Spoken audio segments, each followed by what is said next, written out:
ದಿನಗಳಿಂದ ನಾನು 9th ಯಾವುದೇ ಕ್ಲಾಸನ್ನು ಮಾಡಿರಲಿಲ್ಲ. ಬಹಳಷ್ಟು ಜನ ವಿದ್ಯಾರ್ಥಿಗಳು ಸರ್ ಥೆರಾಟಿಕಲ್ ಕ್ಲಾಸ್ ಮಾಡಲಿಕ್ಕೆ ಆಗದಿದ್ರೂ ಸ್ವಲ್ಪ ಲೆಕ್ಕಗಳನ್ನು ಬಿಡಿಸಿ ಹಾಕಿ ಸರ್ ನಮ್ಗೆ ಕಾಂಪ್ಲಿಕೇಟ್ ಆಗ್ತಾ ಇದೆ ಅಂತ ಕೆಲವು ಜನ ಹೇಳಿದ್ರಿ. ಅದಕ್ಕೋಸ್ಕರ ಏನು ಮಾಡ್ತಾ ಇದ್ದೀನಿ ಅಂದರೆ ಚಲನೆಗೆ ಸಂಬಂಧಿಸಿದಂಥ ಕೆಲವು ಲೆಕ್ಕಗಳನ್ನು ಒಂದಷ್ಟು ಪಾರ್ಟ್ಗಳಾಗಿ ಮಾಡಿ.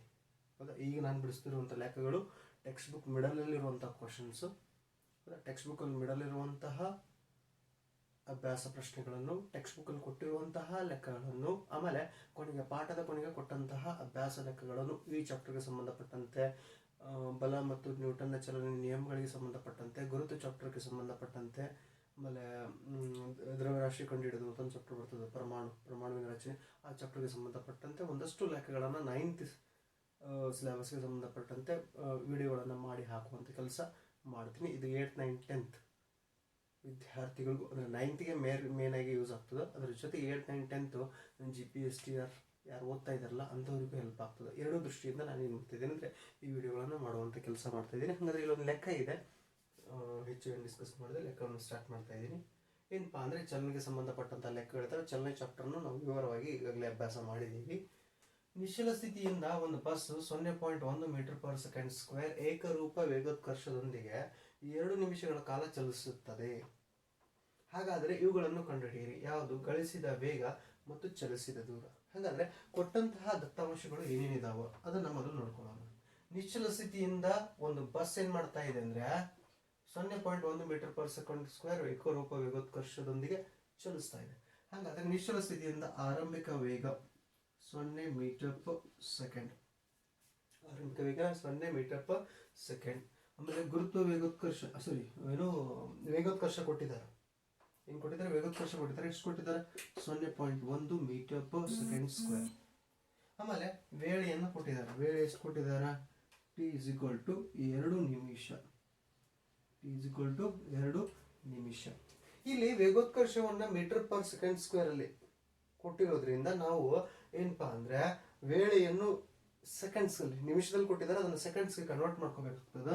ಹಾಗಾದ್ರೆ ವೇಳೆ t = 2 ಇಂಟು ಒಂದು ನಿಮಿಷದಲ್ಲಿ 60 ಸೆಕೆಂಡ್ ಇರುತ್ತೆ, ಅದಕ್ಕೆ 2 × 60 ಸೆಕೆಂಡ್. t = 120 ಸೆಕೆಂಡ್ ಆಯ್ತದೆ. 120 ಸೆಕೆಂಡ್. ಆಮೇಲೆ ಎ ಅಲ್ಲಿ ಏನು ಕೇಳಿದಾರಪ್ಪ ಅಂದ್ರೆ ಕಾಯ ಗಳಿಸಿದ ವೇಗ v = ? ಆಮೇಲೆ ಚಲಿಸಿದ ದೂರವನ್ನು ಕಂಡುಹಿಡಿ ಅಂತ ಹೇಳಿದಾರೆ ಬಿ. ಹೌದಾ, ಚಲಿಸಿದ ದೂರ s = ? ಹಾಗಾದ್ರೆ ವಿ ಮತ್ತು ಎಸ್ ಗಳನ್ನ ಕಂಡುಹಿಡಿಯಬೇಕು. ಹಾಗಾದ್ರೆ ವಿ ಅನ್ನ ಕಂಡುಹಿಡಿಯಬೇಕಾದ್ರೆ ನಾವು ಈಗಾಗಲೇ ಏನು ವೇಗೋತ್ಕರ್ಷದ ಸಮೀಕರಣವನ್ನ ಏನ್ ಮಾಡಿದೀವಿ ಅಂದ್ರೆ ಅಭ್ಯಾಸ ಮಾಡಿದೀವಿ. E = v - u/t. ಇದೇ ಫಾರ್ಮುಲಾದ ಅಲ್ಟರ್ ಫಾರ್ಮ್ ಏನಪ್ಪಾ ಅಂದ್ರೆ v = u + at. v = u + at. ಹಾಗಾದ್ರೆ ಇದರ ಬೆಲೆಯಲ್ಲಿ ತುಂಬ್ತಾ ಹೋಗೋಣ. u ಎಷ್ಟಿದೆ? 0 m/s ಇದೆ. a ಎಷ್ಟಿದೆ? 0.1 m/s².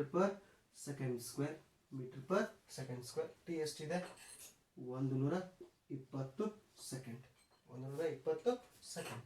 0 ಬರ್ತದೆ. v = ಹಾಗಾದ್ರೆ ಇದನ್ನು ನಾನು ಮಾಡ್ತೀನಿ ಅಂದ್ರೆ 0.1 × 120 ಅಂತ ಬರ್ಕೋತೀನಿ. ಹಾಗಾದ್ರೆ ಇಲ್ಲಿ 0.1 ಇದೆ, ಇದನ್ನ 1 ಮಾಡ್ಕೋತೀವಿ. 1 ಅಂದ್ರೆ ಏನು? ಒಂದು ಡಿಜಿಟ್ ಆ ಕಡೆ ಹೋಗ್ತೀವಿ. ಒಂದು ಡಿಜಿಟ್ ಆ ಕಡೆ ಹೋಗ್ತಾ ಇದೆ ಅಂದ್ರೆ ಇಲ್ಲಿರುವಂತ 0 ಏನಾಗ್ತದೆ? ಕ್ಯಾನ್ಸಲ್ ಆಗ್ತದ. ಹಾಗಾದ್ರೆ ಗಳಿಸಿದ ವೇಗ ಎಷ್ಟಾಗ್ತದಪ್ಪ ಅಂದ್ರೆ 1 12 m/s. ಹಾಗಾದ್ರೆ ನಮ್ಗೇನ್ ಸಿಕ್ತಪ್ಪ ಅಂದ್ರೆ ಕಾಯ ಗಳಿಸಿದ ವೇಗ ಸಿಕ್ತು. ಕಾಯ ಗಳಿಸಿದಂತ ವೇಗ v = 12 m/s. ಇನ್ನ ಕಾಯ ಚಲಿಸಿದ ದೂರವನ್ನ ಕಂಡುಹಿಡಿಯಬೇಕು. ಕಾಯ ಚಲಿಸಿದಂತ ದೂರ, ಇಲ್ಲಿ ಕಾಯ ನಿಶ್ಚಲ ಸ್ಥಿತಿಯಿಂದ ವೇಗದಲ್ಲಿ ಬದಲಾವಣೆ ಇದೆ. ನಿಶ್ಚಲ ಸ್ಥಿತಿಯಿಂದ ಏಕರೂಪ ವೇಗೋತ್ಕರ್ಷವಿದ್ದಾಗ ನಾವು ಎಸ್ ಗೆ ಫಾರ್ಮುಲಾ ಬೇರೆ ಬಳಸ್ತೀವಿ. ಆಮೇಲೆ ಕಾಯದ ವೇಗದಲ್ಲಿ ಬದಲಾವಣೆ ಇದ್ರೆ ನಾವು ಬೇರೆ ಫಾರ್ಮುಲಾ ಬಳಸ್ತೀವಿ. ಹಾಗಾದ್ರೆ ಇಲ್ಲಿ ಏನ್ ಬಳಸ್ತೀವಿ ಅಂದ್ರೆ ಯಾವ ಫಾರ್ಮುಲಾ? ಬಿ ಅನ್ನ ಕಂಡುಹಿಡಿಯಲಿಕ್ಕೆ s = ut + ½ at² ಅನ್ನೋ ಸೂತ್ರವನ್ನ ಬಳಸ್ತೀವಿ. ಹಾಗಾದ್ರೆ ಇದರಲ್ಲಿ ವ್ಯಾಲ್ಯೂಸ್ ತುಂಬೋಣ. ಹೌದಾ, s = u ಎಷ್ಟಿದೆ? 0 × 120 + ½. a ಎಷ್ಟಿದೆ? 0.1 × 120. ಹಾಗಾದ್ರೆ 0 × 120 0. ಹಾಗಾದ್ರೆ ½ ಇಂಟು 0.1 ಇಂಟು 120 ಸ್ಕ್ವೇರ್. ಇದು ಟಿ ಸ್ಕ್ವೇರ್ ಇದಿಲ್ಲ, ಅದಕ್ಕೆ 120 ಸ್ಕ್ವೇರ್. 120 ಇಂಟು 120 ಇಂಟು 120 ಎಷ್ಟು ಬರ್ತದೆ? 14,400 ಬರ್ತದೆ. ಎಷ್ಟು ಬರ್ತದೆ? 14,400. ಹಂಗಾದ್ರೆ 14,400. ಹೌದಾ? ಹಂಗಾದ್ರೆ 2 ಒಂದಲೇ 2 7 ಸರಿ 2 ಒಂದಲೇ 2 7 14. 2 7 14. ಆಮೇಲೆ 2 2 4 ಆಸ್ ಇಟ್ ಈಸ್ ಡಬಲ್ 0. ಹಂಗಾದ್ರೆ ಏನಾಯ್ತಪ್ಪ ಅಂದ್ರೆ S is equal to half ಅಂತೂ ಹೋಯ್ತು. 0.1 ಇಂಟು 7,200. 14,400 ಇದ್ದಿದ್ದು ಹಾಫ್ನಿಂದ ಕಡ್ತಾ ಬಿಡಿದಾಗ ಎಷ್ಟಾಯ್ತು? 7,200. ಹಾಗಾದ್ರೆ ಇಲ್ಲಿ ಈಗ ಸೇಮ್ ಪ್ರೊಸೀಜರ್ ಇಲ್ಲೇನು ಮಾಡಿದ್ವಿ? 0.1 ಅನ್ನ 120 ಮಲ್ಟಿಪ್ಲೈ ಮಾಡಬೇಕಾದ್ರೆ ಒಂದು ಡಿಜಿಟ್ ಆ ಕಡೆ ಹೋದ್ರೆ 0 ಕ್ಯಾನ್ಸಲ್ ಆಗಿತ್ತಲ್ಲ. ಹಂಗೆ ಇಲ್ಲಿ 0.1 ಅನ್ನ 1 ಡಿಜಿಟ್ ಆ ಕಡೆ ಹೋದ್ರೆ ಅದು ನಾವು 0.1 ಇದ್ದಿದ್ದನ್ನ 1 ಮಾಡಿಕೊಂಡು ಇಲ್ಲಿ ಒಂದು 0 ಏನು ಮಾಡ್ತೀವಿ ಅಂದರೆ ಕ್ಯಾನ್ಸಲ್ ಮಾಡ್ತೀವಿ. ಹಾಗಾದ್ರೆ ಎಸ್ ಇಸ್ ಈಕ್ವಲ್ ಟು ಎಷ್ಟು ಬರ್ತದೆ ಅಂದ್ರೆ 720 ಮೀಟರ್. ಕಾಯ ಚಲಿಸಿದಂತಹ ದೂರವನ್ನು ಕಂಡುಹಿಡಿ ಅಂತ ಹೇಳಿದ್ರು. ಕಾಯ ಚಲಿಸಿದ ದೂರ ಎಷ್ಟು? 720 ಮೀಟರ್. ಕಾಯ ಗಳಿಸಿದಂತಹ ವೇಗವನ್ನು ಕಂಡುಹಿಡಿದ್ವಿ, ಕಾಯ ಚಲಿಸಿದಂತಹ ದೂರವನ್ನು ಕಂಡುಹಿಡಿದ್ವಿ. ಹೌದಾ? ಇದು ಏನಪ್ಪಾ ಅಂದ್ರೆ ಮೊದಲನೇ ಲೆಕ್ಕ. ನೋಡ್ರಿ, ಸೆಕೆಂಡ್ ಪ್ರಾಬ್ಲಮ್ ಏನಿದೆಯಪ್ಪ ಅಂದ್ರೆ ರೈಲೊಂದು 90 km/h ಜವದೊಂದಿಗೆ ಚಲಿಸುತ್ತಿದೆ. ರೈಲೊಂದು 90 km/h ಜವದೊಂದಿಗೆ ಚಲಿಸುತ್ತಿದೆ. -0.5 m/s² ವೇಗೋತ್ಕರ್ಷವನ್ನು ಉಂಟು ಮಾಡಲು ತಡೆ ಬ್ರೇಕ್ ಹಾಕಲಾಗುತ್ತದೆ. ನಿಶ್ಚಲ ಸ್ಥಿತಿಗೆ ಬರುವ ಮುನ್ನ ಅದು ಕ್ರಮಿಸಿದಂತಹ ದೂರವನ್ನ ಕಂಡುಹಿಡಿಯಿರಿ. ಏನು ಕಂಡುಹಿಡಿಯಿರಿ? ದೂರವನ್ನ ಕಂಡುಹಿಡಿಯಿರಿ. ಅಂದ್ರೆ S is equal to question mark. S is equal to ಏನು? Question mark. ಹೌದಾ? ಇನ್ನ ರೈಲೊಂದು 90 km/h ವೇಗದಲ್ಲಿ ಚಲಿಸ್ತಾ ಇದೆ ಅಂದ್ರೆ ಅದರ ಆರಂಭಿಕ ವೇಗ 90 km/h. 90 km/h. ಅದರ ವೇಗೋತ್ಕರ್ಷವನ್ನು ಕೊಟ್ಟಿದ್ದಾರೆ. ಹೌದಾ? ಆರಂಭಿಕ ವೇಗವನ್ನು ಕೊಟ್ಟಿದ್ದಾರೆ, ವೇಗೋತ್ಕರ್ಷವನ್ನು ಕೊಟ್ಟಿದ್ದಾರೆ. ವೇಗೋತ್ಕರ್ಷ A is equal to -0.5 m/s². ಆಮೇಲೆ ಏನ್ ಮಾಡ್ಲಾಗ್ತದೆ ಅಂದ್ರೆ ಬ್ರೇಕ್ ಹಾಕಲಾಗ್ತದೆ. ಅದು ನಿಶ್ಚಲ ಸ್ಥಿತಿಗೆ ಬರ್ತದೆ. ನಿಶ್ಚಲ ಸ್ಥಿತಿಗೆ ಅಂದ್ರೆ ಅಂತಿಮ ವೇಗ is equal to 0 m/s. ಇನ್ನೇನ್ ಕಂಡುಹಿಡಿಬೇಕಾಗಿದೆ? ಕ್ರಮಿಸಿದ ದೂರವನ್ನ ಕಂಡುಹಿಡಿಯಿರಿ. ಕ್ರಮಿಸಿದ ದೂರ S is equal to question mark. ಈಗ ಈ ಲೆಕ್ಕವನ್ನ ಬಿಡಿಸಬೇಕಾದ್ರೆ ವೇಗೋತ್ಕರ್ಷವನ್ನು ನೋಡ್ರಿ ಏನ್ ಮಾಡಿದಾರೆ? m/s² ಕೊಟ್ಟಿದ್ದಾರೆ. ಹಾಗಾದ್ರೆ ಇದನ್ನು ನಾವು ಏನ್ ಮಾಡ್ಬೇಕಂದ್ರೆ m/s ಅಲ್ಲಿ ಕನ್ವರ್ಟ್ ಮಾಡ್ಕೋಬೇಕು ಆರಂಭಿಕ ವೇಗವನ್ನು. ಹಾಗಾದ್ರೆ ಆರಂಭಿಕ ವೇಗ u is equal to 90 km/h ಇರುತ್ತೆ. ಇದನ್ನ m/s ಗೆ ಕನ್ವರ್ಟ್ ಮಾಡ್ಕೋಬೇಕಾಗಿದೆ. ಹಾಗಾದ್ರೆ 1 ಕಿಲೋಮೀಟರ್ is equal to ನಮ್ಗೆ ಏನ್ ಗೊತ್ತಿದೆ? 1 kilometre is equal to 1,000 metre ಅಂತ ಗೊತ್ತಿದೆ. ಹೌದಾ? ಹಾಗಾದ್ರೆ ಅದನ್ನ ಏನ್ ಮಾಡೋದು ಅಂದ್ರೆ ಇಲ್ಲಿ ಅಪ್ಲೈ ಮಾಡೋದು. 90 into 1,000 metre divided by hour ಇದೆ. ಹೌದಾ? 1 ಅವರ್ ಅಲ್ಲಿ ಎಷ್ಟು ಸೆಕೆಂಡ್ಸ್ಗಳು ಇರ್ತಾವ? 3,600 ಸೆಕೆಂಡ್ಸ್ಗಳು ಇರ್ತಾವ. ಎಷ್ಟು? 3,600 ಸೆಕೆಂಡ್ಸ್ ಇರ್ತಾವ. ಹಾಗಾದ್ರೆ 90 ಇಂಟು 1000 ಡಿವೈಡೆಡ್ 3,600 ಸೆಕೆಂಡ್. 3,600 ಸೆಕೆಂಡ್. ಹಾಗಾದ್ರೆ 0 ಕ್ಯಾನ್ಸಲ್ ಆಗ್ತದೆ, 0 ಕ್ಯಾನ್ಸಲ್ ಆಗ್ತದೆ, 0 ಕ್ಯಾನ್ಸಲ್ ಆಗ್ತದೆ, 0 ಕ್ಯಾನ್ಸಲ್ ಆಗ್ತದೆ. ಉಳಿದಿದ್ದೆಷ್ಟು? u is equal to 90 into 10 ಎಷ್ಟಾಯ್ತು? 900 ಡಿವೈಡೆಡ್ ಬೈ 36. ಎಷ್ಟು? 36. ಹಾಗಾದ್ರೆ 36 ಹತ್ತಲೆ 360, 36 ಹತ್ತಲೆ 360 ಎಷ್ಟಿತ್ತು? 720, 36 5ಲೆ 180. 360 720, 720 ಪ್ಲಸ್ 180 ಎಷ್ಟಾಯ್ತು? 900. ಹಾಗಾದ್ರೆ 36 ಒಂದಲೇ 36 25ಲೆ 36 25ಲೆ. ಹಾಗಾದ್ರೆ u is equal to 25 m/s. u is equal to m/s. ಎಷ್ಟು? 25 m/s. ನಮ್ಗೆ ಈಗೇನು ಸಿಕ್ತಪ್ಪ ಅಂದ್ರೆ ಆರಂಭಿಕ ವೇಗ ಸಿಕ್ತು. ಇನ್ನು ನಾವೇನ್ ಮಾಡ್ಬೇಕಂದ್ರೆ ಲೆಕ್ಕವನ್ನ ಬಿಡಿಸ್ಬೇಕು. ಏನ್ ಮಾಡ್ಬೇಕು? ಲೆಕ್ಕವನ್ನ ಬಿಡಿಸ್ಬೇಕು. ಹೌದಾ? ಇಲ್ಲಿ ಕಾಯ 90 km/h ಜವದೊಂದಿಗೆ ಚಲಿಸ್ತಾ ಇದೆ. ಹೌದಾ? ಅಂದ್ರೆ ಏಕರೂಪ ವೇಗೋತ್ಕರ್ಷ ಇದೆ. ಹಾಗಾದ್ರೆ ಈ ಕೇಸಲ್ಲಿ ನಾವೇನ್ ಮಾಡ್ತೀವಿ ಅಂದ್ರೆ ಯಾವ ಸೂತ್ರವನ್ನು ಬಳಸ್ತೀವಿ ಅಂದ್ರೆ 2as is equal to v² minus u² ಅನ್ನೋ ಸೂತ್ರವನ್ನು ಬಳಸ್ತೀವಿ. 2as is equal to v² minus u². ನಾವು ಏನ್ ಮಾಡ್ಬೇಕಾಗಿದೆ? s ಅನ್ನೇ ಕಂಡುಹಿಡಿಬೇಕಾಗಿದೆ. ಹಾಗಾದ್ರೆ 2 ಇಂಟು a ಎಷ್ಟಿದೆ? 0. -0.5 0.5 into s is equal to v square ಎಷ್ಟಿದೆ 0 ಸ್ಕ್ವೇರ್ ಮೈನಸ್ ಯು ಸ್ಕ್ವೇರ್ ಎಷ್ಟಿದೆ 25 ಸ್ಕ್ವೇರ್ 25 ಯು ಓಕೆ 25 ಸ್ಕ್ವೇರ್. ಹಾಗಾದ್ರೆ ನೋಡ್ರಿ 0.5 ಇಂಟು 2 ಮಾಡಿದಾಗ ನಮಗೆ ಸಿಗ್ತದೆ 1 ಸಿಗ್ತದೆ. ಹಾಗಾದ್ರೆ minus 1 s is equal to 0 square 0 minus 25 square 625 25 625. ಹಾಗಾದ್ರೆ s is equal to minus 625 divided by minus 1. S is equal to minus 625 divided by 1 ಇಂಥದ್ದು ಬರ್ಕೊಂಡು. ಹಾಗಾದ್ರೆ ಮೈನಸ್ ಮೈನಸ್ ಏನಾಗ್ತದೆ ಕ್ಯಾನ್ಸಲ್ ಆಗ್ತದೆ. 625 ಡಿವೈಡೆಡ್ ಬೈ 1 ಅಂದ್ರೆ 625. ಹಾಗಾದ್ರೆ s is equal to 625 metre 625 metre. ಏನಪ್ಪಾ ಅಂದ್ರೆ ರೈಲ್ ಒಂದು 90 ಕಿಲೋಮೀಟರ್ ಪರ್ ಅವರ್ ಜೋರೊಂದಿಗೆ ಚಲಿಸ್ತಾ ಇದೆ. ಆಮೇಲೆ ಅದರ ವೇಗೋತ್ಕರ್ಷ ಅನ್ನೋದಕ್ಕಿಂತ ಇದನ್ನು ವೇಗಾಪಕರ್ಷ ಅಂತ ಕರಿತೀವಿ. ಮೈನಸ್ ಇದ್ದಾಗ minus 0.5 metre per second square ಇದೆ. ಹಾಗಾದ್ರೆ ಬ್ರೇಕ್ ಹಾಕಲಾಗ್ತದ. ನಿಶ್ಚಲ ಸ್ಥಿತಿಗೆ ಬರೋ ಒಂದು ಬ್ರೇಕ್ ಹಾಕಿದ ನಂತರ ನಿಶ್ಚಲ ಸ್ಥಿತಿಗೆ ನಿಲ್ಲೋಕ್ಕಿಂತ ಮುಂಚೆ ಎಷ್ಟು ದೂರ ಚಲಿಸಿದೆ ಅಂತ ಕೇಳ್ತಾರೆ. ಎಷ್ಟು ದೂರಪ್ಪ ಅಂದ್ರೆ 625 ಮೀಟರ್ 625 ಮೀಟರ್. ಸಿಂಪಲ್ ಆದಂತ ಲೆಕ್ಕ ಇದೆ. ಹೌದು. ಇನ್ನು ನೆಕ್ಸ್ಟ್ ಲೆಕ್ಕವನ್ನು ನೋಡೋಣ.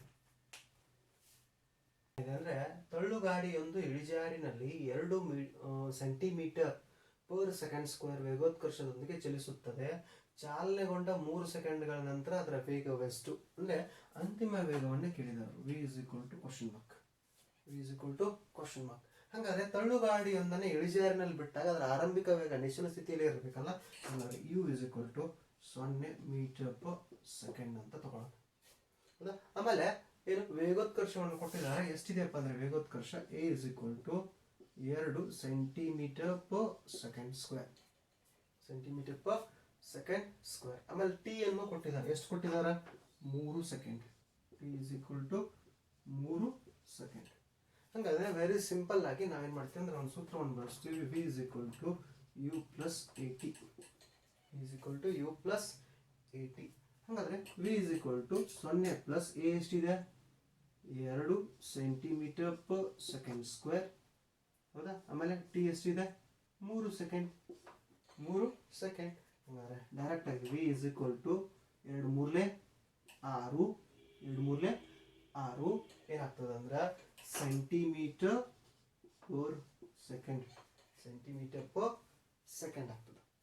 ಹೌದಾ. ಯಾಕ ಸೆಂಟಿಮೀಟರ್ ಪರ್ ವೇಗೋತ್ಕರ್ಷವನ್ನು ಯಾವ್ದನ್ನು ಕೊಟ್ಟಿದ್ದಾರೆ ಅದರಲ್ಲೇ ಬರೀಬೇಕು. ಹೌದಾ. ಇನ್ನ ಏನು ನಮ್ಗೆ ಈಗಾಗಲೇ ಗೊತ್ತಿದೆ ಏನು 1 metre is equal to 100 centimetre ಅಂತ. 100 ಏನು ಸೆಂಟಿಮೀಟರ್ ಅಂತ.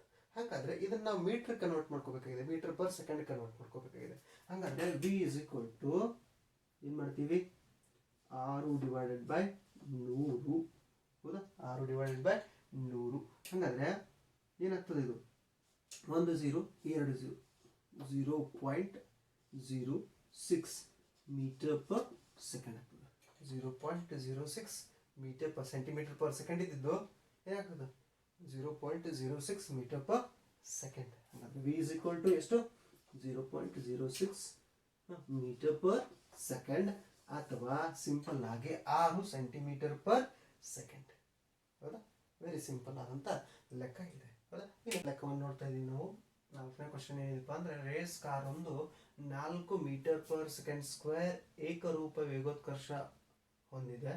ಪ್ರಾರಂಭಗೊಂಡ 10 ಸೆಕೆಂಡ್ಗಳ ನಂತರ ಅದು ಕ್ರಮಿಸಿದಂತ ದೂರ ಎಷ್ಟು ಅಂತ ಕ್ವಶನ್ ಕೇಳಿದಾರೆ. ಹಾಗಾದ್ರೆ ಕಾರಿನ ವೇಗೋತ್ಕರ್ಷವನ್ನ ಕೊಟ್ಟಿದ್ದಾರೆ. A is equal to 4 metre per second square. ಕಾರಿನ ವೇಗೋತ್ಕರ್ಷವನ್ನ ಕೊಟ್ಟಿದ್ದಾರೆ. ವೇಳೆಯನ್ನ ಕೊಟ್ಟಿದ್ದಾರೆ. T is equal to 10 second. ಅದು ಕ್ರಮಿಸಿದಂತ ದೂರವೆಷ್ಟು S is equal to question mark. ಒಂದು ಕಾರು 4 ಮೀಟರ್ ಪರ್ ಸೆಕೆಂಡ್ ಸ್ಕ್ವೇರ್ ಏಕರೂಪ ವೇಗೋತ್ಕರ್ಷದಿಂದ ಚಲಿಸ್ತಾ ಇದೆ ಅಂದ್ರೆ ಅದರ ಆರಂಭಿಕ ವೇಗ ಏಕರೂಪ ವೇಗೋತ್ಕರ್ಷದಲ್ಲಿ ಆರಂಭಿಕ ವೇಗ ಯಾವತ್ತೇನಾಗಿರ್ತದೆ ಅಂದ್ರೆ 0 ಮೀಟರ್ ಪರ್ ಸೆಕೆಂಡ್ ಆಗಿರ್ತದೆ. 0 ಮೀಟರ್ ಪರ್ ಸೆಕೆಂಡ್. ಅಂದ್ರೆ ಆರಂಭಿಕ ವೇಗ 0 ಆಗಿದ್ರೆ ನಾವು ಬಳಸುವಂತ ಸೂತ್ರ ಯಾವುದು S is equal to U T plus half A T square. S is equal to U T plus half A 80². ಹಾಗಾದರೆ ಇದರಲ್ಲಿ ವ್ಯಾಲ್ಯೂಸ್ ತುಂಬೋಣ. S is equal to u0 T ಎಷ್ಟಿದೆ ಇಂಟು 10 ಪ್ಲಸ್ ಹಾಫ್ ಎ ಎಷ್ಟಿದೆ 4 T ಎಷ್ಟಿದೆ 10². T square 10². ಹಾಗಾದರೆ 0 into 10 S is equal to 0 into 10 0 ಹೌದಾ. Half into 4 into 10² 100. 10² 100. ಹಾಗಾದ್ರೆ ಏನು ಒಂದಲೇ ಎರಡಲೇ S is equal to 200 metre. ಹಾಗಾದರೆ ಏನಪ್ಪ ಅಂದರೆ ರೇಸ್ ಕಾರ ಒಂದು 4 ಮೀಟರ್ ಪರ್ ಸೆಕೆಂಡ್ ಸ್ಕ್ವೇರ್ ಏಕರೂಪ ವೇಗೋತ್ಕರ್ಷ ಹೊಂದಿದೆ. ಪ್ರಾರಂಭಗೊಂಡಂಥ 10 ಸೆಕೆಂಡ್ಗಳ ನಂತರ ಅದು ಕ್ರಮಿಸಿದಂಥ ದೂರ ಎಷ್ಟಪ್ಪ ಅಂದರೆ 200 ಮೀಟರ್. ವೆರಿ ವೆರಿ ಸಿಂಪಲ್ ಆದಂಥ ಲೆಕ್ಕ ಹೌದಾ. ಏನೇ ಓಕೆ. 5ನೇ ಲೆಕ್ಕ ಏನಿದೆಪ್ಪ ಅಂದರೆ 5 ಮೀಟರ್ ಪರ್ ಸೆಕೆಂಡ್ ವೇಗದೊಂದಿಗೆ ಕಲ್ಲೊಂದನ್ನು ನೇರವಾಗಿ ಮೇಲ್ಮುಖವಾಗಿ ಎಸೆಯಲಾಗಿದೆ. ಕಲ್ಲೊಂದನ್ನು ಏನು ಮಾಡಲಾಗಿದೆ ಮೇಲ್ಮುಖವಾಗಿ ಎಸೆಯಲಾಗಿದೆ. ಅದರ ವೇಗ ಎಷ್ಟಿದೆಪ್ಪ ಅಂದರೆ 5 ಮೀಟರ್ ಪರ್ ಸೆಕೆಂಡ್ ಇದೆ. ಇನ್ನು ಕೆಳಮುಖ ಆ ಕಲ್ಲು ಒಂದು ಪಾಯಿಂಟ್ ಹೋಗಿ ನಿಂತು ಮತ್ತೆ ಕೆಳಗೆ ಬರ್ಲಿಕ್ಕೆ ಪ್ರಾರಂಭಿಸ್ತದೆ. ಕೆಳಮುಖ ದಿಕ್ಕಿನಲ್ಲಿ ಚಲನೆಯಲ್ಲಿ ಅದು 10 ಮೀಟರ್ ಪರ್ ಸೆಕೆಂಡ್ ಸ್ಕ್ವೇರ್ ವೇಗೋತ್ಕರ್ಷವನ್ನು ಹೊಂದಿದ್ರೆ ಕಲ್ಲು ತಲುಪಿದ ಗರಿಷ್ಠ ಎತ್ತರ ಅಲ್ಲಿಗೆ ತಲುಪಲು ಅದು ತೆಗೆದುಕೊಂಡಂತ ಕಾಲ. ಫಾರ್ ಎಕ್ಸಾಂಪಲ್ ಕಲ್ಲೊಂದನ್ನು ನಾವೇನು ಮಾಡ್ತಾ ಇದ್ದೀವಿ ಮೇಲ್ವಗಿತಾ ಇದ್ದೀವಿ ಹೌದಾ. ಒಂದು ಇಂತಿಷ್ಟು ಎತ್ತರದವರೆಗೂ ಹೋಗಿ ಮಾಡ್ತದಲ್ಲ ಆ ಎತ್ತರನೇ ಏನಪ್ಪ ಅಂದರೆ ಇಲ್ಲಿ ಕ್ರಮಿಸಿದ ದೂರ. ಆ ಎತ್ತರನೇನು ಕ್ರಮಿಸಿದ ದೂರ. ಹಾಗಾದ್ರೆ ನಮ್ಮ ತಲೆಯಲ್ಲಿ ಸರ್ ಎತ್ತರ ಎಚ್ ಹೆಂಗೆ ಕಂಡು ಹಿಡಿದು ಅಂತ ಬರಬಾರ್ದು ಇಲ್ಲಿ ಹೌದಾ. H is nothing but s. ಇಲ್ಲಿ ಕಲ್ಲು ಎಷ್ಟು ಎತ್ತರದವರೆಗೆ ಚಲಿಸಿದೆಯಲ್ಲ ಅದು ಏನಪ್ಪಾ ಅಂದ್ರೆ ಕ್ರಮಿಸಿದ ದೂರ. ಹಾಗಾದ್ರೆ ನಾವು ಈ ಲೆಕ್ಕದಲ್ಲಿ ಏನು ಕಂಡುಹಿಡಿಬೇಕಂದ್ರೆ ಎಸ್ ಅನ್ನ ಮೊದಲು ಕಂಡುಹಿಡಿಯಬೇಕು. ಅದಾದ ನಂತರ ಏನು ಕೇಳಿದಾರಪ್ಪ ಅಂದ್ರೆ ಅದು ತಲುಪಲು ತೆಗೆದುಕೊಂಡಂತ ಕಾಲವೆಷ್ಟು. ಅದು ಆ ಪಾಯಿಂಟ್ ಅನ್ನ ಮೇಲ್ಮುಖ ಪಾಯಿಂಟ್ ನ ತಲುಪಲಿಕ್ಕೆ ತೆಗೆದುಕೊಂಡಂತ ಕಾಲ t is equal to question mark. ಇನ್ನು ಆರಂಭಿಕ ವೇಗವನ್ನು ಕೊಟ್ಟಿದ್ದಾರೆ. ಆರಂಭಿಕ ವೇಗ u is equal to 5 metre per second. 5 metre per second. ಆಮೇಲೆ ವೇಗೋತ್ಕರ್ಷವನ್ನು ಕೊಟ್ಟಿದಾರ. ಆದ್ರೆ ವೇಗೋತ್ಕರ್ಷ ಕಲ್ಲು ಮೇಲ್ ಹೋಗ್ಬೇಕಾದ್ರೆ ಅಲ್ಲ, ಕಲ್ಲು ಕೆಳಗೆ ಬರಬೇಕಾದ್ರೆ. ನಾವು ಸಾಮಾನ್ಯವಾಗಿ ಗುರುತ್ವ ವೇಗೋತ್ಕರ್ಷ ಕಲ್ಲು ಕೆಳಗೆ ಬರೋದು ಗುರುತ್ವ ವೇಗೋತ್ಕರ್ಷ ಎಷ್ಟು ತಗೋತೀವಿ 9.8 ಮೀಟರ್ ಪರ್ ಸೆಕೆಂಡ್ ಸ್ಕ್ವೇರ್ ಅಂತ ತಗೋತೀವಿ. ಆದ್ರೆ ಅವ್ರು ರೌಂಡ್ ಫಿಗರ್ ಕೊಟ್ಟಿದ್ದಾರೆ ಎಷ್ಟು 10 ಮೀಟರ್ ಪರ್ ಸೆಕೆಂಡ್ ಸ್ಕ್ವೇರ್. ಆಮೇಲೆ ಇಲ್ಲಿ ಗಮನಿಸಬೇಕಾದಂತ ಇನ್ನೊಂದು ಅಂಶ ಏನಪ್ಪಾ ಅಂದ್ರೆ ನಾವು ಕಲ್ಲು ಯಾವ ದಿಕ್ಕಿಗೆ ಒಗೆದಿದೆಯಲ್ಲ ಅದರ ವಿರುದ್ಧ ದಿಕ್ಕಿನಲ್ಲಿ ಕಲ್ಲು ಚಲಿಸಿ ವಾಪಸ್ ಬರ್ತಾ ಇದೆ ಹೌದಾ. ಅದರ ವಿರುದ್ಧ ದಿಕ್ಕಲ್ಲಿ ಕಲ್ಲು ವಾಪಸ್ ಬರ್ತಾ ಇದೆ. ಹಾಗಾದ್ರೆ ಇದು ಮೈನಸ್. ನಾವು ಪ್ರಯೋಗಿಸಿದ ಬಲದಕ್ಕೆ ವಿರುದ್ಧ ದಿಕ್ಕಿನಲ್ಲಿ ಏನಾಗ್ತದೆ ಅಂದ್ರೆ ಕಲ್ಲು ವಾಪಸ್ ಬರ್ತಾ ಇದೆ, ಅದಕ್ಕೆ ಇದು ಮೈನಸ್. ಇನ್ನು ಈ ಲೆಕ್ಕವನ್ನು ಬಿಡಿಸ್ಬೇಕು. ನಾನು ಹೇಳಿದ್ದೀನಿ ಆರಂಭಿಕ ವೇಗ 0 ಪ್ರಾರಂಭ ಆಗಿತ್ತಂದ್ರೆ ಆ ಲೆಕ್ಕದಲ್ಲಿ ನಾವು ಏನ್ ಮಾಡ್ತೀವಿ ಅಂದ್ರೆ S is equal to ut plus half AT² ಅನ್ನೋ ಸೂತ್ರವನ್ನು ಬಳಸ್ತೀವಿ. ಆದ್ರೆ ಇಲ್ಲಿ ಏನಾಗ್ತಾ ಇದೆ ಕಲ್ಲು ಏಕರೂಪ ಜವದೊಂದಿಗೆ ಮೇಲ್ ಚಲಿಸ್ತು. ಆಮೇಲೆ ಬರುವಾಗ್ಲೂ ಅದರ ವೇಗೋತ್ಕರ್ಷ ಏನಾಗಿತ್ತು ಏಕರೂಪವಾಗಿತ್ತು. ಹಾಗಾದ್ರೆ ಸೂತ್ರ ಯಾವ್ದು ಬಳಸ್ತೀವಿ ಅಂದ್ರೆ 2as is equal to v² minus u². v² minus u². ಹಾಗಾದ್ರೆ 2a ಎಷ್ಟಿದೆ -10 metre per second square. S ಅನ್ನು ನಾವು ಕಂಡು ಹಿಡಿಬೇಕಾಗಿದೆ. ಎಸ್ ಅಂದ್ರೆ ಏನಂತ ಹೇಳಿದೀನಿ ಎಚ್ ಅಂತ. ಎಸ್ ಅಂದ್ರೆ ಎಚ್ ಕಲ್ಲು ತಲುಪಿದ ಗರಿಷ್ಠ ಎತ್ತರ ಹೌದಾ. ಆಮೇಲೆ ವಿ ಏನಪ್ಪ ಆಗ್ತದೆ ಇಲ್ಲಿ ಕಲ್ಲು ಭೂಮಿಯನ್ನ ಬಂದ್ ಮುಟ್ಟದ ನಿಂತರ ಅದು ನಿಶ್ಚಲ ಸ್ಥಿತಿ ತಲುಪ್ತದಲ್ಲ. ಹಾಗಾದ್ರೆ ಅಂತಿಮ ವೇಗ ಏನಾಗ್ತಂದ್ರೆ 0 ಮೀಟರ್ ಪರ್ ಸೆಕೆಂಡ್ ಆಗ್ತದೆ. ಒಂದು ಕಲ್ಲನ್ನ ಮೇಲೆ ಓದಿದ್ದೀವಿ, ಒಂದು ಪಾಯಿಂಟ್ ತಲುಪ್ತದ, ಅಲ್ಲಿಂದ 10 ಮೀಟರ್ ಪರ್ ಸೆಕೆಂಡ್ ಸ್ಕ್ವೇರ್ ವೇಗದಲ್ಲಿ ಭೂಮಿಗೆ ಬರ್ತದ. ಭೂಮಿಗೆ ಬಂದ್ ಬಿದ್ದ ನಂತರ ಅದು ನಿಶ್ಚಲ ಸ್ಥಿತಿಗೆ ಬರ್ತದಲ್ಲ. ನಿಶ್ಚಲ ಸ್ಥಿತಿಗೆ ಅಂದ್ರೆ ಅಂತಿಮ ವೇಗ 0 ಮೀಟರ್ ಪರ್ ಸೆಕೆಂಡ್. ಹಾಗಾದ್ರೆ ಇಲ್ಲಿ 0² ಮೈನಸ್ ಯು ಎಷ್ಟಿದೆ 5². ಯಾಕೆ ಯು ಎಷ್ಟಿದೆ 5 ಮೀಟರ್ ಪರ್ ಸೆಕೆಂಡ್. ನೆಕ್ಸ್ಟ್ ಇನ್ನು 2 10 20.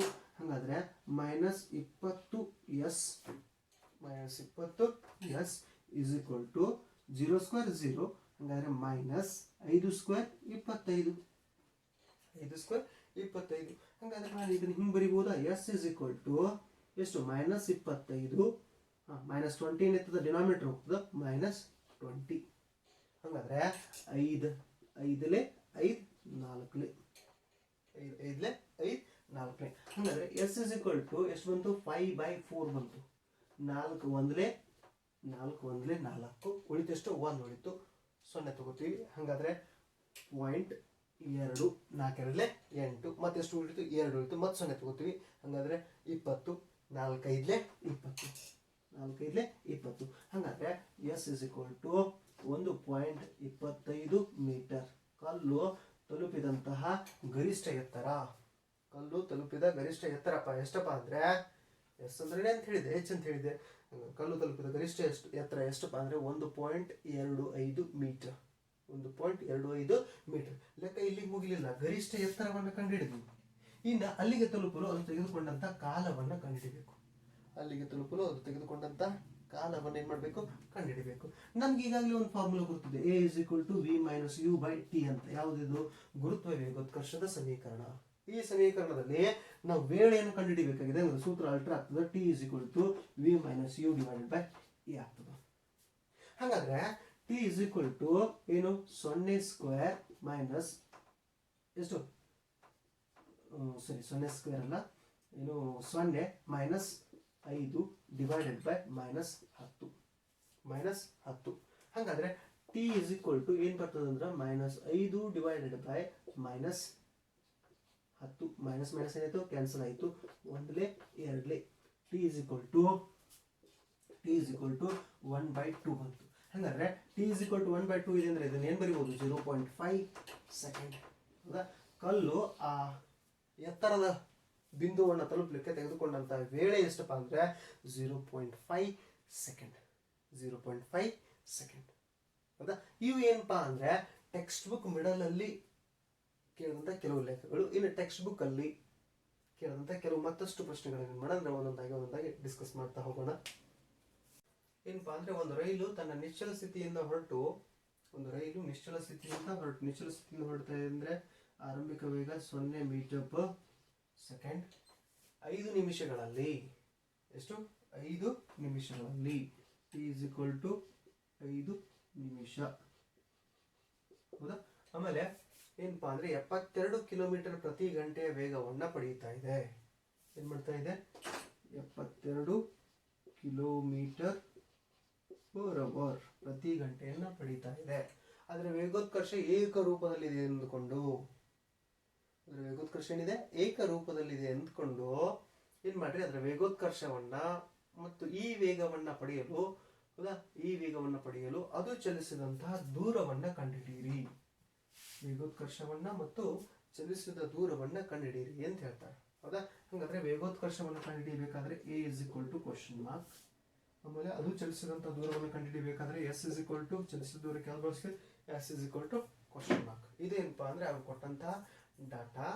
ಇನ್ನ ಏನಪ್ಪಾ ಅಂದ್ರೆ ಕಿಲೋಮೀಟರ್ ಪ್ರತಿ ಗಂಟೆಗಳಲ್ಲಿ ಕೊಟ್ಟಿದ್ದಾರೆ ಅದನ್ನ. ಹೌದಾ? ಆಮೇಲೆ 5 ನಿಮಿಷ ಕೊಟ್ಟಿದ್ದಾರೆ ಟೈಮ್ ಅನ್ನು. ಹೌದಾ? 5 ನಿಮಿಷವನ್ನ ನಾವು ಮೀಟರ್ ಪರ್ ಸೆಕೆಂಡ್ ಕನ್ವರ್ಟ್ ಮಾಡ್ಕೊಂಡಾಗ ಟಿ ಇಸ್ ಈಕ್ವಲ್ ಟು 5 × 60. ಹೌದಾ? 60 ಸೆಕೆಂಡ್. ಟಿ ಎಷ್ಟಾಗ್ತದೆ ಅಂದ್ರೆ 300 ಸೆಕೆಂಡ್. 300 ಸೆಕೆಂಡ್. ಹಾಗಾದ್ರೆ ಇದನ್ನ ಸೆಕೆಂಡ್ಸ್ ಕನ್ವರ್ಟ್ ಮಾಡ್ಕೊಂಡಿದೀವಿ ಅಂದ್ರೆ ನಾವು ಕಿಲೋಮೀಟರ್ ಪರ್ ಅವರ್ ಅನ್ನು ಏನ್ ಮಾಡ್ಬೇಕಂದ್ರೆ ಮೀಟರ್ ಪರ್ ಸೆಕೆಂಡ್ಗೆ ಕನ್ವರ್ಟ್ ಮಾಡ್ಕೋಬೇಕು. ಹಾಗಾದ್ರೆ V is equal to 72 kilometre ಅಂದ್ರೆ ಏನಂತ ಹೇಳಿದ್ರೆ 1000 metre divided by 3600 second. 3600 second. 0 cancel ಆಯ್ತು, 0 ಕ್ಯಾನ್ಸಲ್ ಆಯ್ತು, 0 ಕ್ಯಾನ್ಸಲ್ ಆಯ್ತು, 0 ಕ್ಯಾನ್ಸಲ್ ಆಯ್ತು.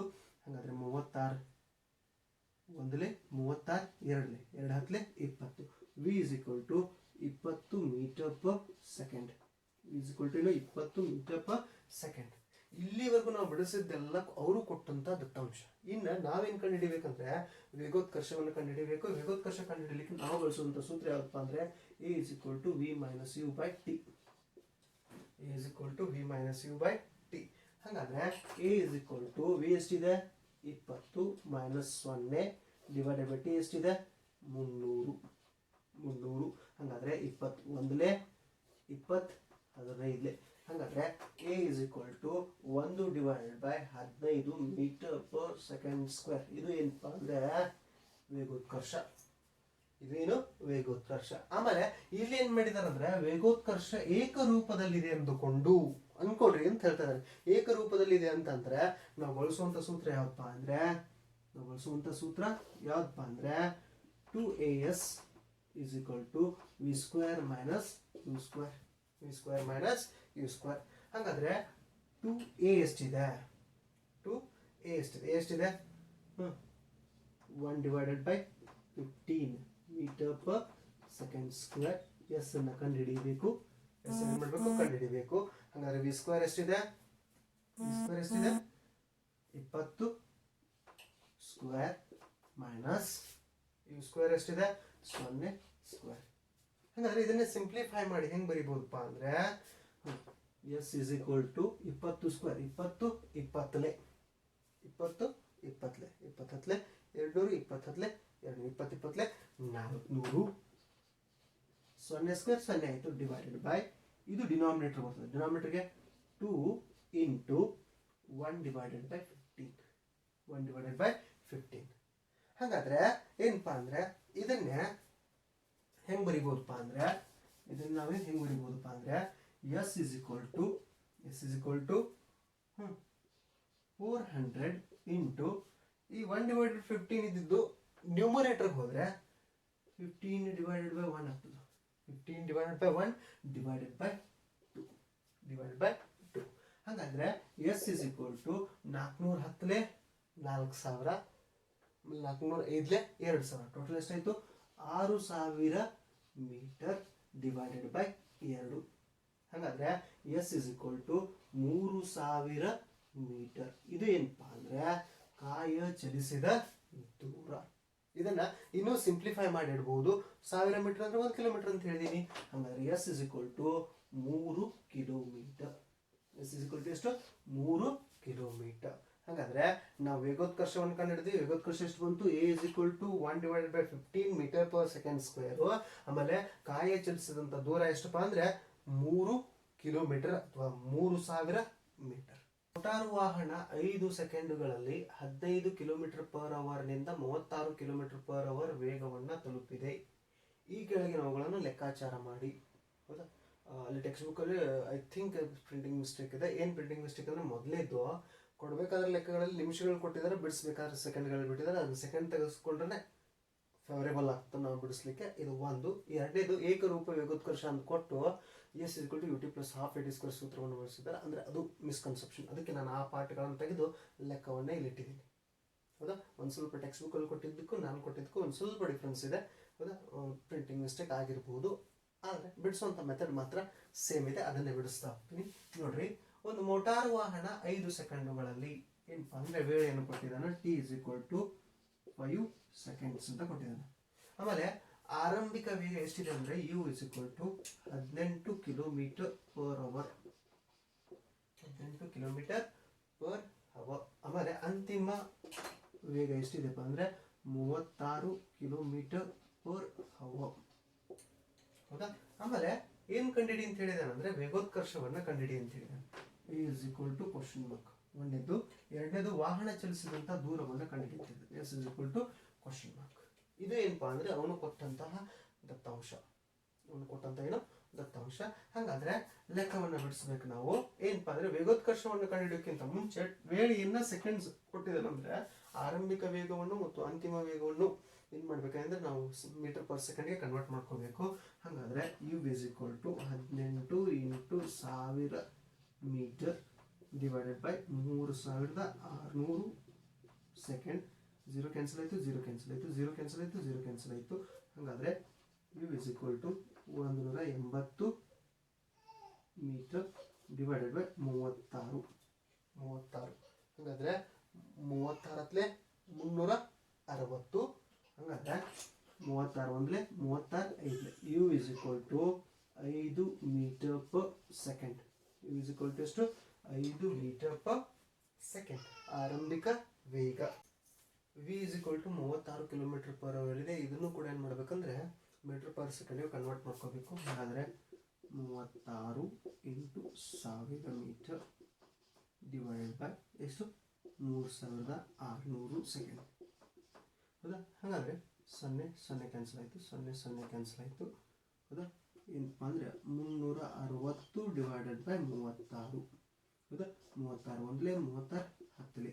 ಹಾಗಾದರೆ V is equal to U is equal to 5 metre per second ಬಂದಿತ್ತು. V is equal to 10 metre per second ಬಂತು. 10 ಮೀಟರ್ ಪರ್ ಸೆಕೆಂಡ್. ಇಲ್ಲಿವರೆಗೂ ನಾವು ಬಿಡಿಸಿದ್ದೆಲ್ಲ ಅವರು ಕೊಟ್ಟಂಥ ದತ್ತಾಂಶ. ಇನ್ನು ನಾವು ಏನು ಮಾಡಬೇಕಂದ್ರೆ ವೇಗೋತ್ಕರ್ಷವನ್ನು ಕಂಡುಹಿಡಿಯಬೇಕು. ಏನು ಮಾಡಬೇಕು? ಕಂಡುಹಿಡಿಯಬೇಕು. ಹಾಗಾದರೆ ವೇಗೋತ್ಕರ್ಷವನ್ನು ಕಂಡುಹಿಡಿಯಬೇಕಾದ್ರೆ ನಾವು ಬಳಸುವಂಥ ಸೂತ್ರ a is equal to V minus you by t. ಈ ಫಾರ್ಮುಲಾದಲ್ಲಿ ಏನು ಮಾಡೋಣ ಅಂದರೆ ವ್ಯಾಲ್ಯೂಸನ್ನು ತುಂಬೋಣ. 10 ಮೈನಸ್ 5 ಡಿವೈಡೆಡ್ ಬೈ 5. ಹಾಗಾದರೆ ಏನಾಗ್ತದೆ? A is equal to 10 minus 5 5 divided by 5 ಏನಪ್ಪ ಅಂದರೆ 1 metre per second square. A is equal to ಏನಾಗ್ತದೆ? 1 ಮೀಟರ್ ಪರ್ ಸೆಕೆಂಡ್ ಸ್ಕ್ವೇರ್ ವೇಗೋತ್ಕರ್ಷ ನಮ್ಗೆ ಸಿಕ್ತು. ಇನ್ನು ವಾಹನ ಚಲಿಸಿದಂಥ ದೂರ ಏನಪ್ಪ ಅಂದರೆ ವೇಗದಲ್ಲಿನ ಬದಲಾವಣೆ ಇದ್ದರೆ ನಾವು ಬಳಸುವಂಥ ಸೂತ್ರ ಯಾವಪ್ಪ ಅಂದರೆ s is equal to U T plus half A T square. Half A T square. ಹಾಗಾದರೆ ವ್ಯಾಲ್ಯೂಸ್ ಅನ್ನು ತುಂಬ್ತಾ ಹೋಗೋಣ. S is equal to u ಎಷ್ಟಿದೆ? 5 ಹೌದಾ, ಇಂಟು ಟಿ ಎಷ್ಟಿದೆ? 5 ಪ್ಲಸ್ ಹಾಫ್ ಎ ಎಷ್ಟಿದೆ? 1 ಮೀಟರ್ ಪರ್ ಸೆಕೆಂಡ್ ಸ್ಕ್ವೇರ್ ಇದೆ. ಟಿ ಎಷ್ಟಿದೆ? 5 ಸ್ಕ್ವೇರ್. ಹಾಗಾದರೆ s is equal to 5 5 25 plus half ಹೌದಾ, ಆಮೇಲೆ 5 5 25 ಇಂಟು 1 25 ಇಂಟು 1 25 ಹೌದಾ. ಹಾಗಾದರೆ s is equal to 25 plus 25 half ಎಷ್ಟು? 12.5. ಹಾಗಾದರೆ s is equal to 37.5 metre. 37.5 metre ಏನಪ್ಪ ಅಂದರೆ ಕಾಯ ಚಲಿಸಿದಂತಹ ದೂರ. ಏಕಮಾನ ವೆರಿ ಇಂಪಾರ್ಟೆಂಟ್. ಕಾಯ ಚಲಿಸಿದಂತಹ ದೂರ ಎಷ್ಟು? ವೇಗೋತ್ಕರ್ಷ 1 ಮೀಟರ್ ಪರ್ ಸೆಕೆಂಡ್ ಸ್ಕ್ವೇರು. ಆಮೇಲೆ ವಾಹನ ಚಲಿಸಿದಂಥ ದೂರ ಎಷ್ಟಪ್ಪ ಅಂದರೆ 37.5 ಮೀಟರ್. 37.5. ಈ ಅವಧಿಯ ಕೊನೆಯ ಲೆಕ್ಕವನ್ನು ನೋಡ್ಬಿಡೋಣ. ಏನಪ್ಪ ಅಂದರೆ ಚಲಿಸುತ್ತಿರುವ ಮೋಟಾರ್ ವಾಹನಕ್ಕೆ ಬ್ರೇಕ್ ಹಾಕಿದಾಗ ಚಲನೆಯ ವಿರುದ್ಧ ದಿಕ್ಕಿನಲ್ಲಿ 6 ಮೀಟರ್ ಪರ್ ಸೆಕೆಂಡ್ ಸ್ಕ್ವೇರ್ ವೇಗೋತ್ಕರ್ಷವನ್ನು ಉಂಟು ಮಾಡಿದೆ. ಹಾಗಾದರೆ ವೇಗೋತ್ಕರ್ಷವನ್ನು ಕೊಟ್ಟಿದ್ದಾರೆ. A is equal to 6 metre per second square. ಹೌದಾ. ತಡೆ ಹಾಕಿದಾಗ ನಾವು ಬಲವನ್ನು ಪ್ರಯೋಗಿಸಿದ ವಿರುದ್ಧ ದಿಕ್ಕಿನಲ್ಲಿ ಏನಾಗಿದೆ ಅಂದರೆ ಕಾಯ ನಿಲ್ತಾ ಇದೆ. ಹಾಗಾದರೆ -6 ಮೀಟರ್ ಪರ್ ಸೆಕೆಂಡ್ ಸ್ಕ್ವೇರ್. ಯಾವಾಗ ನನ್ನ ಕಣ್ಣೆಲ್ಲ ಮೇಲೆ ಹೋಗಿತೀವಿ, ಕೆಳಗೆ ಬರುವಂತಹ ವೇಗ ಏನಿದೆ ಅದನ್ನು ಮೈನಸ್ ಅಂತ ಹಿಂಗೆ ತೊಗೊಂಡಿದ್ನಿಲ್ಲ. ನಾವು ಯಾವ ದಿಕ್ಕಿನಲ್ಲಿ ಬಲ ಪ್ರಯೋಗಿಸ್ತೀವಿ ಅದರ ವಿರುದ್ಧ ದಿಕ್ಕಿನಲ್ಲಿ ಕಾಯ ಚಲಿಸಿದ್ದೆ ಆದರೆ ಅದನ್ನ ಏನು ತಗೋತೀವಿ ಅಂದರೆ -6 metre per second square minus ಅಂತ ತಗೋತೀವಿ. ವೇಗೋತ್ಕರ್ಷ ಅದೇನು ಮೈನಸ್ ತಗೊಂಡ್ರೆ ವೇಗೋತ್ಕರ್ಷ ಋಣವಾಗಿದ್ದರೆ ಅದನ್ನು ವೇಗೋತ್ಕರ್ಷ ಅಂತ ಕರಿತೀವಿ. ನಾವು ಅದನ್ನ ಹಿಂದಿನ ಕ್ಲಾಸ್ಗಳಲ್ಲಿ ಅಭ್ಯಾಸ ಮಾಡಿದ್ವಿ. ಇನ್ನು ಒಂದು ವೇಳೆ ತಡೆ ಹಾಕಿದ ನಂತರ ನಿಶ್ಚಲ ಸ್ಥಿತಿಗೆ ಬರಲು ತಡೆ ಹಾಕ್ತೀವಿ, ನಿಶ್ಚಲ ಸ್ಥಿತಿಗೆ ಬರ್ತದೆ. ಅಂತಿಮ ವೇಗ 0 ಮೀಟರ್ ಪರ್ ಸೆಕೆಂಡ್. ನಿಶ್ಚಲ ಸ್ಥಿತಿಗೆ ಬರಲು ಅದು ವೇಳೆಯನ್ನು ಎಷ್ಟು ತೆಗೆದುಕೊಳ್ತಾ ಇದೆ ಅಂದರೆ t is equal to 2 second. ಹಾಗಾದ್ರೆ ಚಲಿಸಿದ ದೂರವನ್ನು ಲೆಕ್ಕಾಚಾರ ಮಾಡಿ. ಚಲಿಸಿದ ದೂರವನ್ನು ಲೆಕ್ಕಾಚಾರ ಮಾಡೋಕ್ಕಿಂತ ಮುಂಚೆ ನಾವು ಆರಂಭಿಕ ವೇಗವನ್ನು ಲೆಕ್ಕಾಚಾರ ಮಾಡಬೇಕಾಗಿದೆ. ಆರಂಭಿಕ ವೇಗವನ್ನು ನಮ್ಮ ಸೂತ್ರ ಏನಿದೆ? V is equal to you plus A t. ಅಂತಿಮ ವೇಗವನ್ನು ಕಂಡುಹಿಡಿಯಲಿಕ್ಕೆ ಇರುವಂಥ ಸೂತ್ರ. ಹಾಗಾದರೆ ವಿ ಯ ಬೆಲೆ ನಮ್ಗೆ ಗೊತ್ತಿದೆ. ಎಷ್ಟಿದೆ? 0. ಯು ಪ್ಲಸ್ ಎ ಎಷ್ಟಿದೆ? -6 metre per second square. T ಎಷ್ಟಿದೆ? 2 ಸೆಕೆಂಡ್. ಹಾಗಾದರೆ 0 is equal to you plus ಎಷ್ಟು? -6 ಇಂಟು 2 ಏನಿದೆ ಏನಾಗ್ತದೆ? ಅದು -12 ಆಗ್ತದೆ. -12 ಆಗ್ತದೆ. ಹಾಗಾದರೆ ಯು ಇರುವಂತಹ ಜಾಗದಲ್ಲಿ ಇರಲಿ, ಈ 12 ನಾನು ಈ ಕಡೆ ಹೋಗ್ತೀನಿ. ಹಾಗಾದರೆ ಏನಾಗ್ತದೆ? ಅದು +12 ಇಸ್ ಈಕ್ವಲ್ ಟು ಯು. ಅಥವಾ ಇದನ್ನೇ ಏನು ಬರಿಬೋದು? U is equal to 12 metre per second ಅಂತ ಬರಿಬೋದು. ಯು ಇಸ್ ಈಕ್ವಲ್ ಟು ಎಷ್ಟು? +12. ಯಾಕೆ ಮೈನಸ್ ಇತ್ತು ಅದನ್ನು ಆ ಕಡೆ ಹೋಗಿದೆ. ಇಲ್ಲಿ left hand side, right hand side ಇದ್ದಂಗೆ ಲೆಫ್ಟ್ ಹ್ಯಾಂಡ್ ಸೈಡ್ ಇದೆ, ಅದಕ್ಕೆ ಅದು ಮೈನಸ್ ಇದ್ದಿದ್ದು ಪ್ಲಸ್ ಆಯಿತು. ಯು ರೈಟ್ ಹ್ಯಾಂಡ್ ಸೈಡ್ ಇದೆ, ರೈಟ್ ಹ್ಯಾಂಡ್ ಸೈಡ್ ಇದೆ, ಹೌದಾ? ಪ್ಲಸ್ ಇದೆ, ಆಸ್ ಇಟ್ ಇಸ್ ಪ್ಲಸ್ ಇದೆ. ಹಾಗಾದರೆ 12 ಇಸ್ ಈಕ್ವಲ್ ಟು ಯು ಏನಾಗ್ತದೆ, ನಾನು u is equal to 12 metre per second ಅಂತ ತೆಗೆದುಕೊಳ್ತೀನಿ. ಹಾಗಾದರೆ ನಮಗೆ ಆರಂಭಿಕ ವೇಗ ಸಿಕ್ತು. ಇನ್ನೇನು ಕಂಡುಹಿಡಿಬೇಕು? ಕಾಯ ಚಲಿಸಿದಂಥ ದೂರ. ಇಲ್ಲಿ ವೇಗದಲ್ಲಿ ಬದಲಾವಣೆ ಇದೆ. ಏನಿದೆ? ಬದಲಾವಣೆ ಇದೆ. ಆರಂಭಿಕ ವೇಗ 12 ಮೀಟರ್ ಪರ್ ಸೆಕೆಂಡ್ ಇತ್ತು, ಅಂತಿಮ ವೇಗ 0. ಹಾಗಾದ್ರೆ ವೇಗದಲ್ಲಿ ಏನಾಗ್ತದೆ? ಇಳಿಕೆ ಆಗ್ತಾ ಬರ್ತಾ ಇದೆ. ಹಾಗಾದ್ರೆ ಇಲ್ಲಿ ಏನ್ ಮಾಡ್ತೀವಿ ಅಂದ್ರೆ, ಏಕರೂಪ ವೇಗೋತ್ಕರ್ಷ ಇದ್ದಾಗ ಮಾತ್ರ 2as is equal to v square minus u square ಅಂತ ಬಳಸ್ತೀವಿ. ಇಲ್ಲಿ ಏಕರೂಪ ವೇಗೋತ್ಕರ್ಷ ಇಲ್ಲ, ಅದಕ್ಕೆ s is equal to ಏನು ut plus half at square. ಹಾಗಾದ್ರೆ s is equal to u ಎಷ್ಟಿದೆ? 12, t ಎಷ್ಟಿದೆ? 2 ಪ್ಲಸ್ ಹಾಫ್ ಎಷ್ಟಿದೆ? a ಎಷ್ಟಿದೆ? -6 ಮೀಟರ್ ಪರ್ ಸೆಕೆಂಡ್ ಸ್ಕ್ವೇರ್. ಆಮೇಲೆ ಟಿ ಎಷ್ಟಿದೆ? 2 ಸ್ಕ್ವೇರ್. ಹಾಗಾದ್ರೆ s is equal to 12 24 plus half -6 into 2 square 4. 2 square ಏನಿದು? 4. ಹಾಗಾದ್ರೆ s is equal to 24 plus half 6 24. 6 ಏನು? 24. 24 ಮೈನಸ್ ಇದೆ, -24 -24 ಹಾಫ್. -24 6 ಅದು ಮೈನಸ್ ಇದೆ, -24 ಇದೆ. -24 ಇಂಟು ಹಾಫ್, ಹಾಗಾದ್ರೆ ಏನಾಗ್ತದೆ? -12 ಆಗ್ತದೆ. -12 ಆಗ್ತದೆ. ಹಾಗಾದ್ರೆ s is equal to 12 metre. S is equal to ಎಷ್ಟು? 12 ಮೀಟರ್. ಇದೇನಪ್ಪ ಅಂದ್ರೆ ಕಾಯ ಚಲಿಸಿದಂಥ ದೂರ. ಬ್ರೇಕ್ ಹಾಕಿದ ಮೇಲೆ, ಚಲಿಸುತ್ತಿರುವಂತಹ ಮೋಟಾರ್ ವಾಹನಕ್ಕೆ ತಡೆ ಹಾಕಿದಾಗ ಅದು 6 ಮೀಟರ್ ಪರ್ ಸೆಕೆಂಡ್ ವೇಗದೊಂದಿಗೆ ವೇಗೋತ್ಕರ್ಷವನ್ನು ಉಂಟು ಮಾಡಿದ್ರೆ, ಆಗ ಕಾಯ ನಿಶ್ಚಲ ಸ್ಥಿತಿಗೆ ಬರಲಿಕ್ಕೆ 2 ಸೆಕೆಂಡ್ಗಳ ವೇಳೆಯನ್ನು ತೆಗೆದುಕೊಂಡಿದೆ. ಹಾಗಾದ್ರೆ 2 ಸೆಕೆಂಡ್ಗಳಲ್ಲಿ ಅದು ಚಲಿಸಿದಂಥ ದೂರ ಎಷ್ಟು ಅಂತ ಕೇಳ್ತಾರೆ. ಎಷ್ಟಪ್ಪ ಅಂದ್ರೆ S is equal to 12 metre. ಇದಕ್ಕಿಂತ ಮುಂಚೆ ನಾವೇನ್ ಮಾಡ್ಬೇಕು? ಆರಂಭಿಕ ವೇಗವನ್ನು ಕಂಡುಹಿಡಬೇಕು. ಆರಂಭಿಕ ವೇಗ ಎಷ್ಟಿದೆ? 12 metre per second. 12 metre per second. ಇನ್ನು ನೆಕ್ಸ್ಟ್ ಕ್ಲಾಸಲ್ಲಿ ಏನು ಮಾಡ್ತೀವಿ ಅಂದರೆ, ಚಲನೆಗೆ ಸಂಬಂಧಪಟ್ಟಂಥ ಅಭ್ಯಾಸ ಪ್ರಶ್ನೆಗಳನ್ನು 10 ರಿಂದ 12 ಅಭ್ಯಾಸ ಪ್ರಶ್ನೆಗಳಿದಾವೆ. ಆ ಅಭ್ಯಾಸ ಪ್ರಶ್ನೆಗಳನ್ನು ಚಲನೆಗೆ ಸಂಬಂಧಿಸಿದಂತೆ ನೆಕ್ಸ್ಟ್ ವಿಡಿಯೋದಲ್ಲಿ, 9ನೇ ತರಗತಿಗೆ ಸಂಬಂಧಿಸಿದಂತೆ ನೆಕ್ಸ್ಟ್ ವಿಡಿಯೋದಲ್ಲಿ ವಿವರಿಸುವಂಥ ಕೆಲಸ ಮಾಡ್ತೀನಿ. ಹೌದಾ? ನಿಮಗೆ ಈ ವಿಡಿಯೋ ಲೈಕ್ ಆಗಿದ್ರೆ ಹೌದಾ, ನಿಮ್ಮ ಫ್ರೆಂಡ್ಸ್ಗೆ ಶೇರ್ ಮಾಡುವಂಥ ಕೆಲಸ ಮಾಡಿರಿ. ಹೌದಾ? ಆಮೇಲೆ ಸಬ್ಸ್ಕ್ರೈಬ್ ಮಾಡಿರಿ. ಹೌದಾ? ಮತ್ತಷ್ಟು ನನಗೆ ಇಂಥ ವಿಡಿಯೋಗಳನ್ನು ಮಾಡಲಿಕ್ಕೆ ಪ್ರೋತ್ಸಾಹಿಸ್ರಿ ಅಂತ ಹೇಳ್ತಾ ಥ್ಯಾಂಕ್ ಯು.